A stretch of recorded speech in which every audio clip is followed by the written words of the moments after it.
Tonight, the clock is ticking. Trump's tariffs could be just days away. We have leverage. The massive economic threat looming large. Is there still time to get out of harm's way? The language that we're hearing it suggests to me that we do have to prepare for something on February 1st. Plus, we break down what a trade fight could really look like. Tens of thousands in Gaza are finally allowed to return home to the north. The reunions amidst the rubble. And trouble in the tech world scares the stock market. This one is a doozy. The Chinese artificial intelligence startup at the center of it all. From CBC News, this is The National with Chief Correspondent Adrienne Arsenault. Thanks for joining us. If Donald Trump's latest date holds, tariffs are coming for Canada at the end of this week. Businesses are bracing, Canadians are worried, and federal and provincial governments are seized with trying to prevent what would be a huge economic blow. Still, they insist if Trump does hit this country with his promised 25% tariff, they're ready to hit back.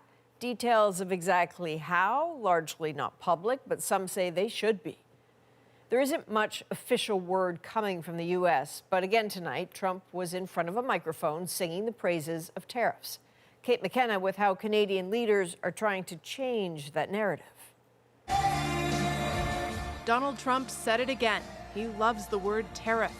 It's God, love, it's all these other things, but I say number 4, but God, love, religion, tariff, fourth. Canada is barreling towards Trump's February 1st tariff deadline. Our objective is to make sure that we prevent tariffs, and we believe that we can do so. Trump first said he'd impose potentially devastating 25% tariffs on Canadian goods right when he took office. He's changed the date, but hasn't appeared to have changed his mind. We're going to put tariffs on outside countries and outside people that really mean us harm. In his latest speech, singling out Canada's auto industry again. We want to have the cars made in Detroit or South Carolina or many other locations. The language that we're hearing it suggests to me that we do have to prepare for something on February 1st. According to the Wall Street Journal, Trump advisors say the president doesn't feel that Canada and Mexico are taking his threats seriously, and he wants to hit them with tariffs first to prove he isn't bluffing, forcing them to negotiate on a number of issues. But Canada's foreign minister says tariffs will only hurt American consumers. We have leverage. We have also different levers. We are the biggest customer to the U.S. Canadian officials are also trying to convince U.S. lawmakers the border is safe. Trump has said Canada must tighten security if it wants to avoid tariffs. The first thing to keep in mind is it's a very strong border. It's one that's evolved over 150 years of relationship. It remains the longest undefended border in the world, and we intend to try to keep it that way. I think our American colleagues share the same view. The federal government has already pledged $1.3 billion to strengthen border security. Provinces have also released their own plans. Today, Manitoba announced that conservation officers will be conducting border patrols as part of their work. So, Kate, the discussion around what to do with tariffs has certainly spilled into the Liberal leadership race. Chrystia Freeland announced her plan today. Yeah, she's calling for Ottawa to fight back with a dollar-for-dollar response and publish a list of American products it would target in retaliation. Canada's foreign minister says the government won't negotiate in public, and leadership candidate Mark Carney also says tariffs would demand the most serious trade response in Canadian history. He isn't ruling out slowing the flow of electricity to the United States. All right. Kate McKenna in Ottawa. Thank you. You're welcome. Now, in about 20 minutes, Andrew Chang will take a deeper look at how a tariff battle might play out on both sides of the border. Well, Donald Trump is also using tariff threats to help carry out his planned deportations of illegal migrants.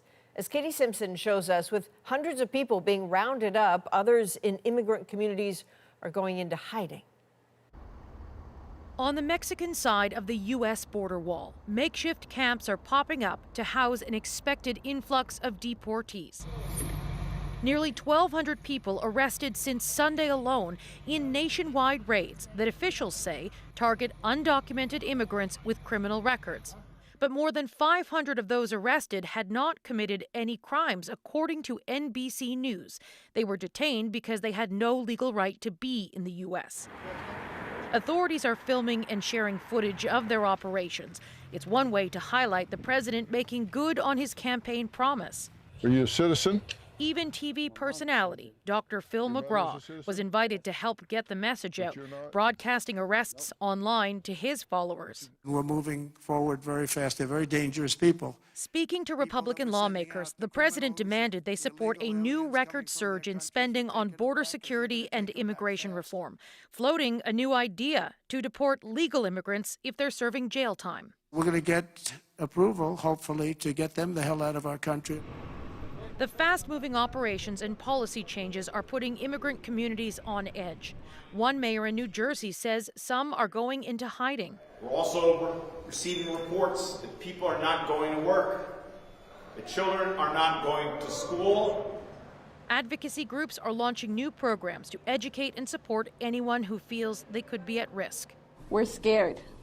We are facing a moment where we feel as though we're not safe. We don't know what's going to happen. There's panic, there's chaos. Donald Trump is insisting deportee flights will be accepted by foreign countries, making an example out of Colombia, warning that any country that tries to defy American plans will be hit with tariffs. Katie Simpson, CBC News, Washington. Tens of thousands of Palestinians are back in northern Gaza tonight, months after they were forced out by the war. The scale of their long walk home immense, and many were greeted by little more than rubble. The deal to let them back in return for Israeli hostages was fraught to the very last minute. Chris Brown is in Jerusalem tonight following this epic migration with the help of our freelance videographer in Gaza.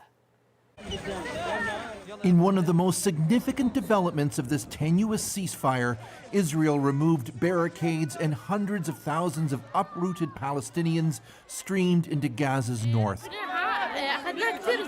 Sarah Reddy said it was an indescribable feeling of happiness mixed with sadness as she brought along a cat she couldn't leave behind, hoping for a new beginning. Along the way, there were emotional reunions of those who stayed behind, reconnecting with others who fled after more than a year. Those fortunate to have transportation were searched by private security guards for weapons at checkpoints before being allowed through. I'm excited, said Faraz Maqdad, even though I've lost people and my home in the war. Northern Gaza communities such as Jabalia and Gaza City suffered some of the worst destruction. 3/4 of the buildings are rubble, so many people will simply go from sleeping in a tent in the south to another in the north. But coming a day after Donald Trump publicly mused about cleaning out Gaza of Palestinians and moving them to neighboring countries, some said it demonstrated resilience. Ahmed Shakara said it's our land, it's where we were born, it's where we were raised. Hamas remains in control, though, and there was video of its fighters welcoming people back. This Israeli military historian says unless the militant group is replaced, Gaza has no future. I don't see anybody investing in reconstruction now as long as Hamas will be in power. Israel has to take care to keep that it will actually be the case. The path north was unblocked after a deal was struck with Hamas over hostage Arbel Yahoud, whose captors released a proof-of-life video. She will now be freed Thursday along with 2 others and 3 more hostages Saturday. Many fear the ceasefire won't last long enough to return all the captives, as some families in this first round received upsetting news. 25 of our hostages are alive and 8 have been killed by Hamas. Who is dead and who is alive has not been made public, creating agonizing moments of hope and dread in the coming days. As for Gaza, Adrienne, authorities there say by the end of the day, more than 300,000 people had moved back into the north. And Chris, as I understand it, the major players may be starting to work on the next phase of the ceasefire. That's right. Hamas says it now has a delegation in Egypt. The Americans, Donald Trump is sending his point man to the region tomorrow. He'll be here on Wednesday, and Qatar, which is mediating, says it's imperative that the negotiations start before day 16, which is 1 week from today. Adrienne. All right, Chris Brown in Jerusalem. Thanks, Chris. There is turmoil in the tech world tonight, and it is rattling the stock markets. The sudden rise of a new Chinese AI chatbot sent the NASDAQ plummeting today as investors questioned U.S. leadership and profitability in the artificial intelligence space. The Chinese platform is called DeepSeek, and its app is already the most downloaded in North America. Nisha Patel now with what the shakeup could really mean. The NASDAQ Monday, a sea of red as tech stocks tanked. Chipmaker NVIDIA plummeted 17%, with the biggest loss in market value for a U.S. company ever. This one is a doozy. It is definitely a larger sell-off than we've seen in the sector to date. The turmoil sparked by this new AI chatbot. DeepSeek R1 by a Chinese startup operates like ChatGPT, designed to interact with users in a conversational way. The company figured out how to do it with fewer of NVIDIA's pricey computer chips. It does look like investors are thinking that the beneficiaries now of artificial intelligence won't just be the chip manufacturers. DeepSeek also claims its model was developed in just 2 months for less than $6 million. If true, that's a fraction of the billions of dollars spent by American rivals. What they have demonstrated is they can get similar levels of performance with a lot more efficiency. And so, that is where the real innovation here lies. Sheldon Fernandez has worked in the AI sector for years. He says DeepSeek is a wake-up call for Silicon Valley. So it really upends a lot of the business model that a lot of these companies were relying on to justify their very high valuations. Just last week, the U.S. president committed to a massive and expensive private sector deal to boost America's lead in the AI race. A new American company that will invest $500 billion at least in AI infrastructure in the United States. Even before the DeepSeek developments, the CEO of Anthropic AI told financial channel CNBC the U.S. shouldn't be complacent. If the United States can't lead in this technology, we're going to be in a very bad place geopolitically. At any time, a little-known company on a shoestring budget can step up the competition. Canadian companies also didn't escape today's market rout, some that were expected to benefit from the boom in AI, Adrienne, like Cameco and TransAlta. Their stocks lost between 15 and 20%. Okay, that's big. Donald Trump tonight also came out saying that to him, this should be considered a wake-up call to some American companies. Perhaps not as combative as you might have expected from him about a Chinese company that is challenging American tech dominance. But as we know, that mood could change at any time. We do know that the U.S. has long stifled Chinese access to chip technology and AI. And I think you can expect some battles to brew on that front in the future. Absolutely. Nisha Patel, thank you. You're welcome. Radio Canada has learned the Prime Minister is planning to fill 10 vacancies in the Senate before he leaves office in March. Canadian senators are appointed as independents, but Justin Trudeau has previously picked several high-profile Liberals for the job. The Conservatives accuse him of trying to stack the Senate with his preferred candidates and say he should wait until after a general election. The Prime Minister is in Poland tonight, where he marked the 80th anniversary of the liberation of the Nazi death camp Auschwitz. Evan Dyer was also at the commemorations on this Holocaust Remembrance Day, where survivors urged the world to never forget. 80 years after liberation, the ranks of the survivors are thinner. And there's a sense that this will be the last major anniversary with any significant presence of people who survived Auschwitz. People like Miriam Siegler, seen here on the day of liberation, who traveled to Poland from her home in Toronto. I had a terrible day on Saturday going back to Auschwitz, seeing where I was separated from my family, from my mother and father and my aunt. These grounds were the site of the largest Nazi concentration and extermination camp. Over nearly 4 years, more than 1 million men, women, and children, the majority Jewish, were murdered here. I had to honor the people that had died there, that had no families. And the same, my family perished there. And to me, God left me. He left me for a reason. That's the way I feel. The Soviet Red Army lost over 200 men killed in the battle to liberate the camp. The Russians were once honored guests at these events.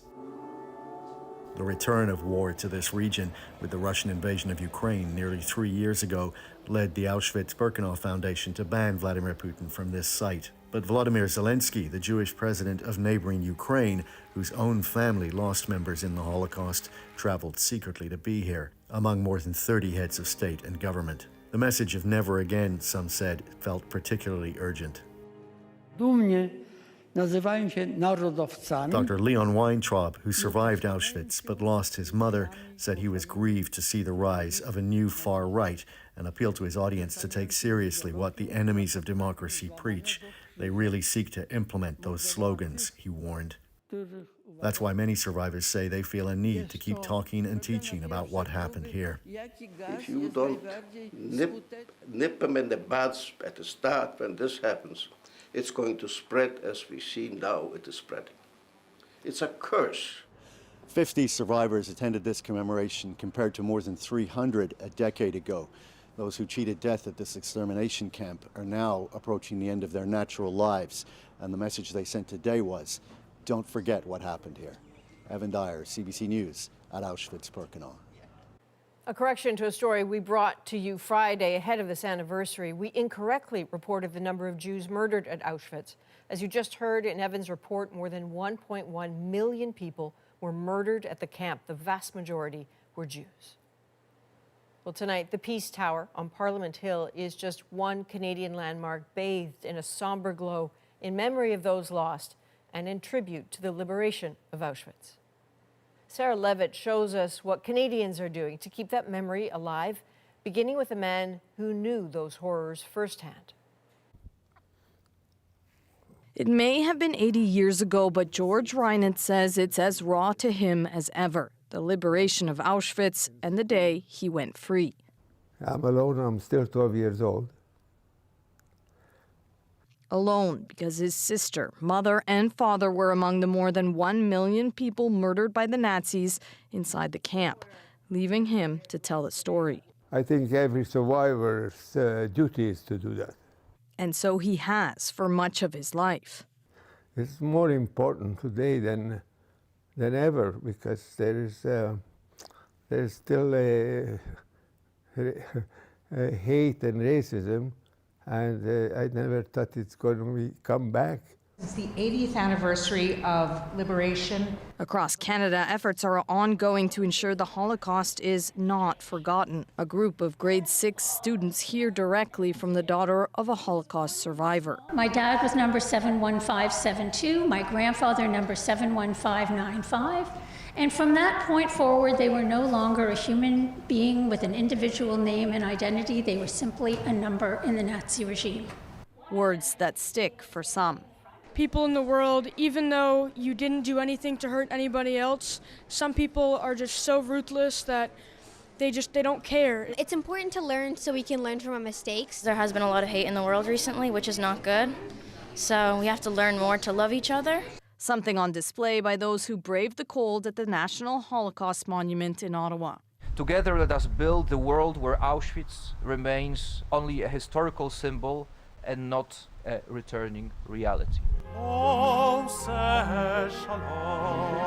A prayer for peace, as important now as it was 80 years ago.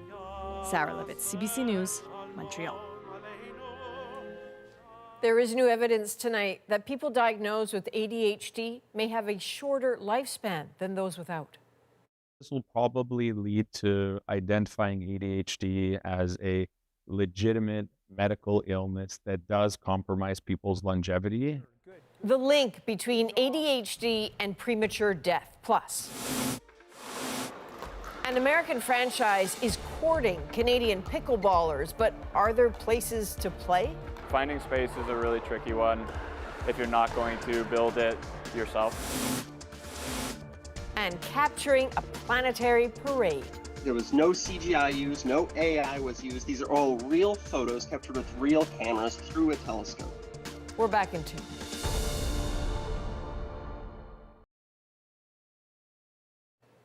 New research out of the UK suggests adults with ADHD have shorter lifespans than those without it. Jennifer Yoon spoke with experts about why this might be and some potential solutions. I found out I had ADHD this year, too. Does anybody have that? For the stand-up comic, joking about his ADHD is a coping mechanism. But he wonders I'm turning 50 this year. What his life would have been like if he had received treatment earlier. I think a lot of things would have changed. And I went through that process of just kind of mourning that life. People with attention deficit / hyperactivity disorder have a hard time focusing, and they're at higher risk of health issues like reduced sleep, substance use, and suicide, all factors that can contribute to a shorter lifespan. British researchers found men with ADHD lived 4.5 to 9 fewer years than their counterparts. For women, it was 6.5 to nearly 11 years on average. I was surprised by the amount. People with ADHD are more likely to take risks and are more likely to struggle with addiction to alcohol, cigarettes, or recreational drugs. But he stresses the findings may not reflect those with mild symptoms or those without a diagnosis.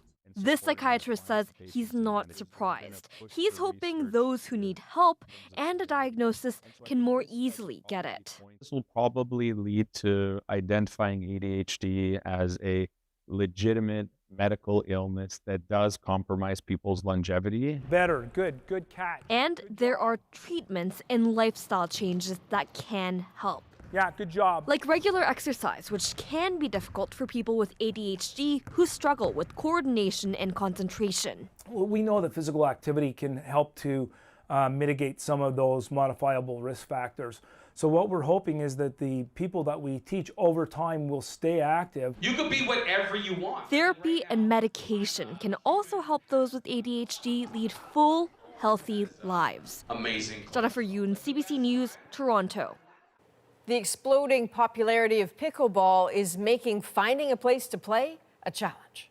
Supply is not enough to meet the demands. How a U.S. company wants to change Canada's pickleball landscape and the shortage of space standing in its way.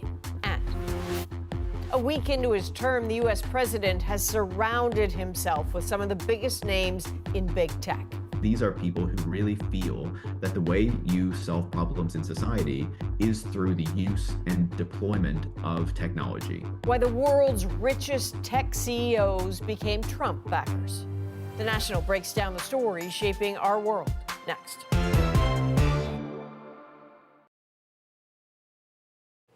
The explosive popularity of pickleball has created enormous demand for courts, and one American company is trying to fill that demand. But as Paula Duhatschek explains, breaking into the Canadian market is no easy game.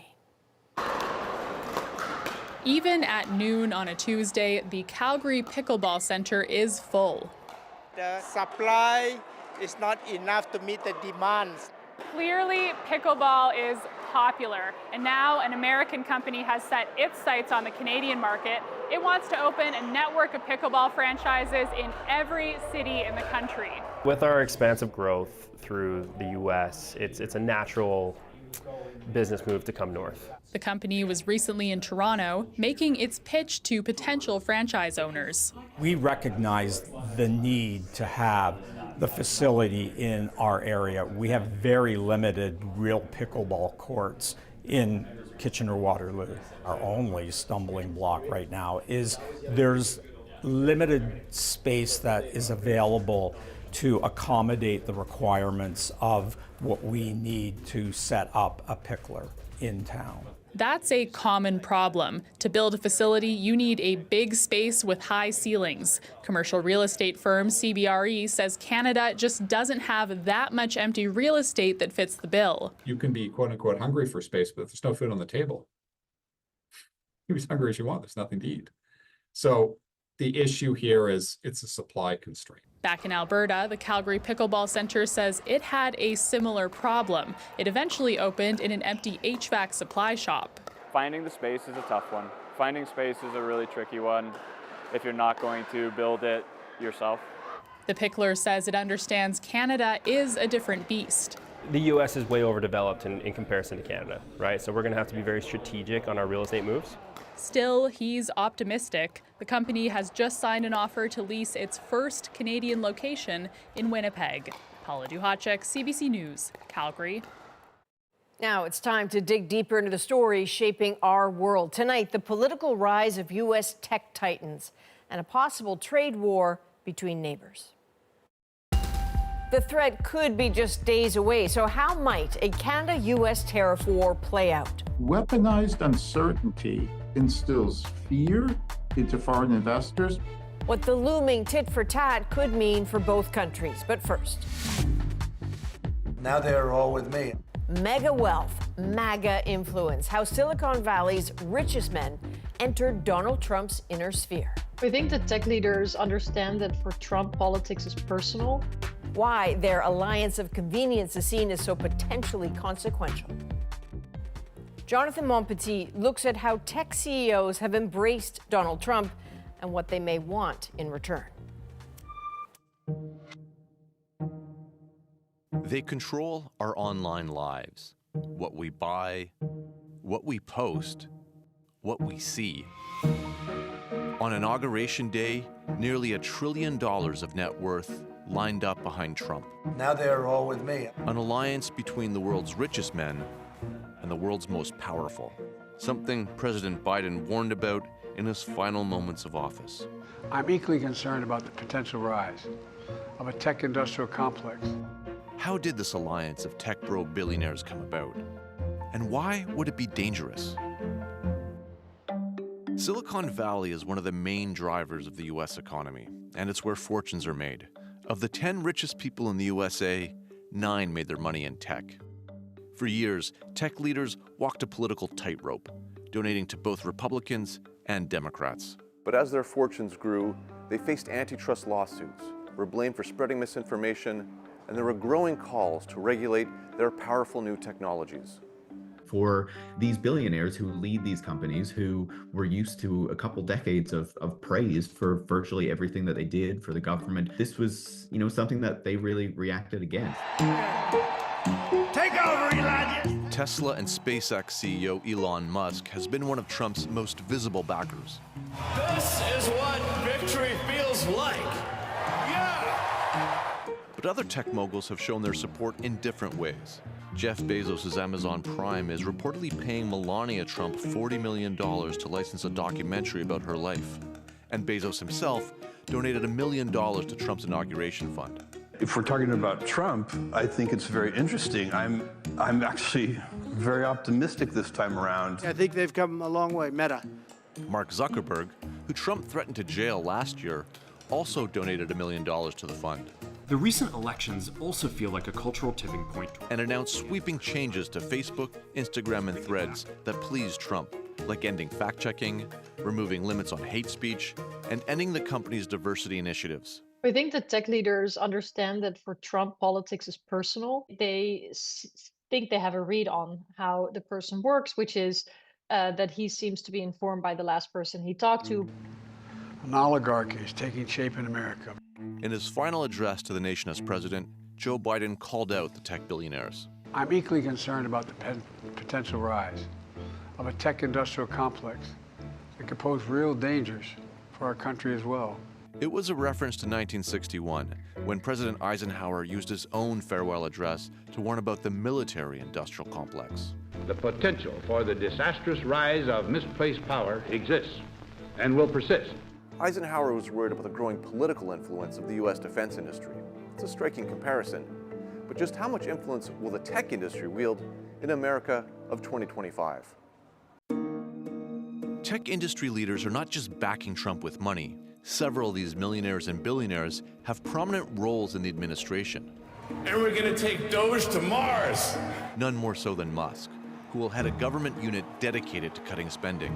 In this alliance between Trump and tech, both sides stand to benefit. Trump gets to claim he won over one-time Biden supporters. And they were all with him, every one of them. Now they're all with me. I do want the nation to do well, and they're smart people. In return, The tech industry will expect Trump support for its own priorities, like unleashing crypto markets, deploying artificial intelligence as widely as possible, and colonizing Mars.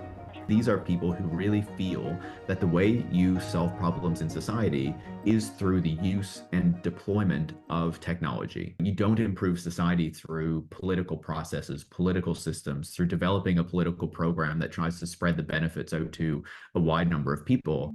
They want to build this tech-centric future with minimal government oversight or regulation. And Trump has already made moves in that direction. He seems to have a lot of energy around reducing regulation. And my point of view, if I can help him do that, I'm going to help him. But this demand for less oversight comes at a moment when the power of digital technologies is growing almost exponentially. Tech is no longer a sector, but it's a layer that touches all aspects of our lives.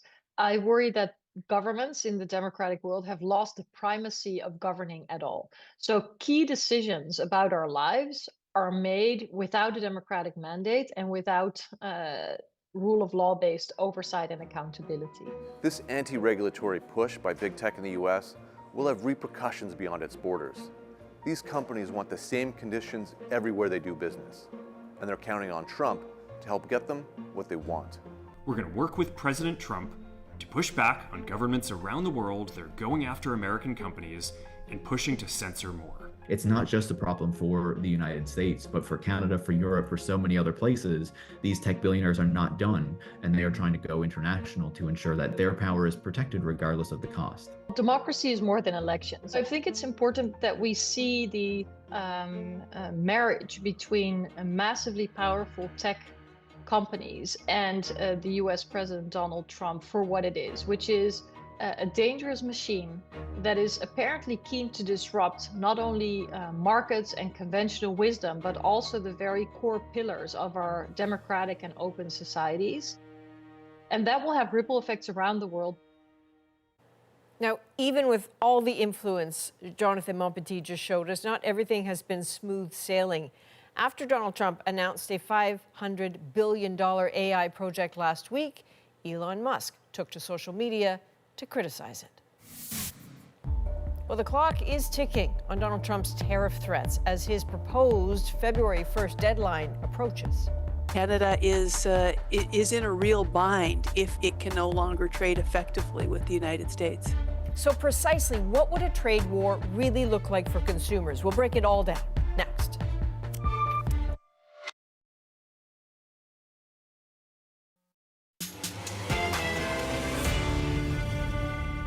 If Donald Trump carries out his tariff threat, and if Canada responds in kind, how costly could it be and who might suffer the most?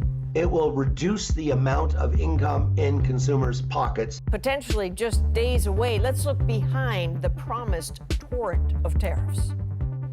Andrew Chang, host of About That, breaks down the possible consequences for consumers, business, and two national economies.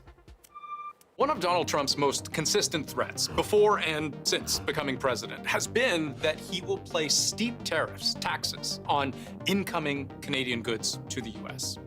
We're thinking in terms of 25% on Mexico and Canada because they're allowing vast numbers of people. Canada's a very bad abuser also. Vast numbers of people to come in and fentanyl to come in. So if you're American, this might make your life more expensive. Your food, your medicine, your cars, your oil, your lumber, your concrete, it all goes up. And Canada's position so far has been largely to threaten the U.S. back.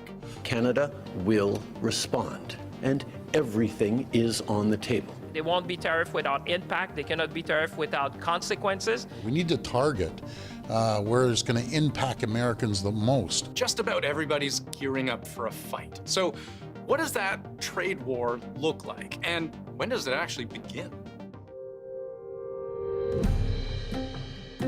Let's start by underscoring really the most immediate problem with all of this.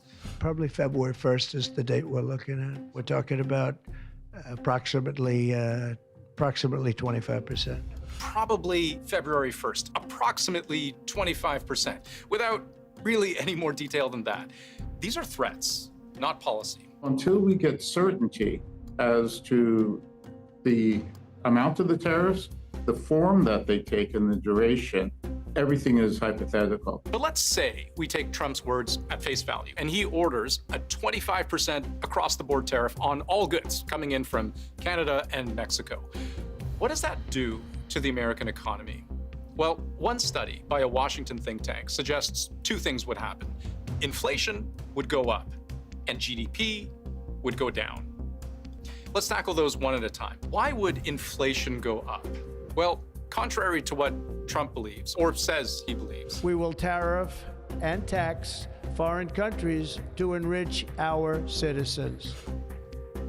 when you put a tax on foreign goods, it's not those countries who pay the tax. And here's why. Let's say I have a booming American business in mystery boxes. What's in these boxes? Who knows? Doesn't matter. Maybe it's a Mexican avocado, or it could be a Canadian LX877 Feller Buncher. You don't know. But for me to sell these mystery boxes to Americans, I have to import them first. And if my cost is $100 a box, a 25% tariff means my business has to pay a 25% tax on every box. The fee is generally paid by the importer. The importer has to pay the fee to the U.S. government. So it's not Canada, it's not Mexico, it's not the exporter that pays. It's the American company buying that product to sell to the American people that pays. Now, here I have a choice. My business can eat that extra cost, and many companies do this so that their customers don't stop buying their product. And they might especially do this if they don't think the tariffs will stay for long, like it's just short-term pain. But my other option as a business is to pass my higher costs onto you, the customer. It will mostly be U.S. consumers or U.S. purchasers of intermediary goods from Canada who will pay the tariffs. And that can amount to more than just a 25% hike in price. Because if my mystery boxes cost me $125 to import instead of $100, remember, I don't sell you the boxes at cost. I have to make a profit. And if my regular markup is 40%, I might now charge my customers $175 per box instead of my normal price of $140. That's a more than 25% increase. We saw a really interesting example of this inflationary pressure at work in 2018 when Trump put a tariff on washing machines. American researchers did a whole study about this because not only did the cost of imported washing machines go up, LG and Samsung are South Korean, but even American washing machines somehow became more expensive. You see your competitors putting up their prices because of tariffs, and you are not importing. When they have an opportunity to make money, well, that's what you do. And here's the kicker. This study also found that the price of dryers, their price went up by a similar magnitude. It didn't matter if you were foreign or domestic. Dryer prices across the board went up by a very noticeable amount in a very small amount of time. Dryers weren't even part of the Trump tariffs in 2018, but because people tend to buy washers and dryers in pairs, businesses charged more money for them too. So that's the inflation side of things. What about the drop in GDP? It will reduce the amount of income in consumers' pockets to go spend on restaurants, cars, home renovations, etc. The logic here is pretty straightforward. When prices go up, consumers have less spending power. More of their money is going to pay this 25% tariff to the government. And that means businesses are taking in less money. Consumer spending accounted for almost 70% of US GDP last year. It is the driver of the American economy. And speaking of drivers, the auto industry is a really good example of how damaging tariffs can be for those who have to pay them. Because cars aren't just built in one country. The engine might be built in one place, the transmission in another. Then they're assembled in yet another place. And all of these components can cross national borders multiple times before they magically turn into a car. A tariff charges a tax every time they do. If you're a manufacturer that is responsible for that supply chain, would you not just move your supply chain entirely into the US and forget the idea of having to deal with tariffs entirely? And there's the key to understanding Trump's position. Another stated goal of these tariffs is to turn American purchases into American jobs by actually producing, making the things that people usually buy. America will be a manufacturing nation once again. We will bring prices down. It's also worth mentioning, tariffs do bring money in to the U.S. Treasury. The estimates I've seen from what Trump has proposed are in the hundreds of billions of dollars a year. That's money that can fund the military, border control, tax cuts, whatever Republicans want. But long before any of that happens, countries like Canada suffer greatly. Let's go back to that chart showing the drop in American GDP. For whatever hit their economy takes, the Canadian and Mexican economies are projected to get hit 5-10 times as hard. Because a country like Canada relies much more on the US than the US relies on Canada. 78% of our exports go to the United States. So if those exports are suddenly 25% more expensive, then Americans aren't going to buy them. Or they may buy what they need, but they're going to buy significantly less. So there are some estimates that believe Canada will fare even worse than the scenario I just showed you, that even a more modest 10% tariff would cause Canadian GDP to fall more than 2 percentage points, which maybe doesn't sound like a lot, but on $2 trillion of GDP, 2% is $40 billion. That's more than what Canada has typically spent annually on its entire national defense budget. Up the tariff to 25%, and the damage gets even worse. Weaponized uncertainty instills fear into foreign investors, and it also instills fear into Canadian companies that maybe I need to move that plant expansion to the other side of the border. And let's consider the auto industry once again. Vehicles are Canada's second largest export by value at $51 billion annually. The overwhelming majority of that, 93% of all those cars and trucks, go to the United States. So the U.S. and Canada have an average tariff rate now of less than 5%. Quintupling that is just unimaginable. Canada is in a real bind if it can no longer trade effectively with the United States. So let's try to understand what the Canadian strategy might be if Trump's opening move is a 25% across-the-board tariff. And we can look back to the last time this trade war happened for guidance. The first type of tariffs that a government would tend to impose would be against iconic U.S. products, things like bourbon, whiskey. So yeah, that would hit Kentucky hard, but Canada can replace the bourbon with Canadian rye whiskey. No big problem there. And so they'll go after those iconic products, Georgia peaches, Florida oranges, etc. But as those tariffs escalate, if a trade war escalates, you have to put more on the table. Bottom line, trade wars are messy and also hard to forecast because all of this is just the beginning. You know the story about killing chickens to scare monkeys? A farmer will take a chicken into the courtyard and kill it so the monkeys watch and get the idea. We're kind of the chicken in that scenario. Donald Trump's stated ambition is to fundamentally reshape the U.S. trade relationship, not just with Canada, but with the entire world. In his words, the U.S. is being ripped off by everybody. So, Adrienne, as president, he's looking to change that, perhaps at any cost. Thanks, Andrew. Coming up, when the cosmos align, picture perfect. You'll never seem exactly like this in your entire life. The celestial order captured in crystal clear detail. That's next in our moment.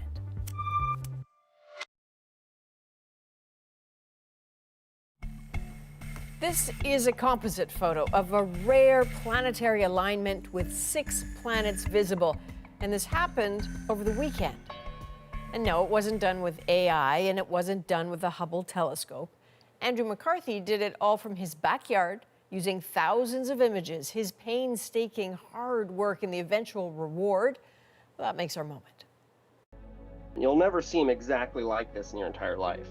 So this is a composite photo. There's no CGI used, no AI was used. These are all real photos captured with real cameras through a telescope. So when you take thousands and thousands and thousands of photos as quickly as you can, and then you take the best ones and you stack them together, and then you resolve all the details of the planet, almost like you're floating out in space and got the photo. And it took over 100,000 photos just to get the moon as detailed as it was.